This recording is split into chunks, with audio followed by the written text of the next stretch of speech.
దక్షిణ కొరియాలో లోదుస్తులు తయారు చేసే ఓ సంస్థ తమ ఉద్యోగుల కోసం బంపర్ ఆఫర్ ప్రకటించింది.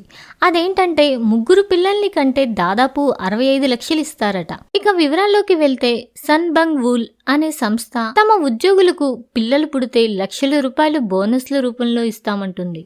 ఒక బిడ్డను కంటే 18,50,000, అదే రెండో బిడ్డను కంటే మరో 18,50,000 రూపాయలు, అదే మూడో బిడ్డను కంటే ఇక ఆ ఉద్యోగి పంట పండినట్లే ఏకంగా 24,80,000 రూపాయలను ఇస్తామంటుంది. ఈ బోనస్ కి మహిళా ఉద్యోగులని పురుష ఉద్యోగులని తేడా లేదంట, అందరికీ వర్తిస్తుందని ఆ సంస్థ ప్రకటించింది. ప్రస్తుతం సౌత్ కొరియాలో జననాల రేటు మరీ తక్కువగా ఉన్నందున ఆ సమస్యను అధిగమించేందుకే ఇలా మా ఉద్యోగులందరినీ పిల్లల్ని కనమని ప్రోత్సహిస్తున్నట్లు, ఈ బోనస్ స్కీమ్ ద్వారా దేశ జనాభా పెరుగుదలలో మా వంతు సాయం చేస్తున్నట్లు ఆ కంపెనీ ప్రతినిధి ఒకరు ది కొరియన్ హెరాల్డ్ పత్రికకు ఇచ్చిన ఇంటర్వ్యూలో తెలిపారు. సౌత్ కొరియా సగటు సంతానోత్పత్తి రేటు 0.78% ఉండగా అదే దేశ రాజధాని విషయానికొస్తే 0.59% ఉండడం గమనార్హం. అయితే సౌత్ కొరియా ఇప్పుడు తమ జనాభాను తగ్గకుండా చూసుకోవాలంటే సంతానోత్పత్తి రేటు 2.1% ఉండేలా చూసుకోవాలని అక్కడి ప్రభుత్వ అధికారులు అభిప్రాయపడుతున్నారు.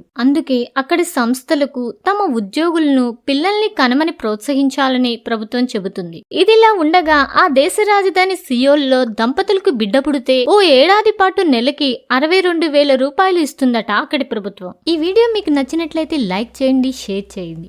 మరిన్ని ఇంట్రెస్టింగ్ వీడియోస్ కోసం మా ఛానల్ని సబ్స్క్రైబ్ చేసుకోండి.